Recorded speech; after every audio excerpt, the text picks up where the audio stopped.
პროსტატა მამაკაცის მეორე გულია, პროსტატის ჯირკვალი. აი საიდან მოდის ეს გამონათქვამი?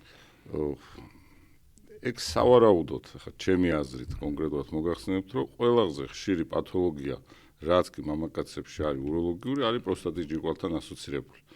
ამიტომაც უწოდებენ სავარაუდოდ პროსტატას მამაკაცის მეორე გულს. ესე იგი, ერთ-ერთ უმნიშვნელოვანეს ორგანოს მამაკაცისას. ცოტა ესეთაც, რომ აი თუ რაიმე მცირე მენჯიზღრუსში ხდება, ანუ ჭიპის ქვევით რაიმე პრობლემა აქვს ადამიანს, არის თუ არა ის პროსტატის პრობლემა, მაინც პროსტატას აბრალებენ. და ხშირად არის ესეთი პაციენტების ნაკადი, რომ შემოვა პროსტატა მაქვს. პროსტატა მაქვს. ხო, ჩვენ გვიწევს ახსნა, რომ ყველას გვაქვს. ეს ყველა მამაკაცის ორგანოა, ყველა მამაკაც უნდა გქონდეს. ბატონო, თქვენ არ უნდა გქონდეს პროსტატის რაღაც გარკვეული დაავადება, ანთება, ონკოლოგია და ასე შემდეგ. და აი ამით გამოწვეული მე ეს სიმპტომები.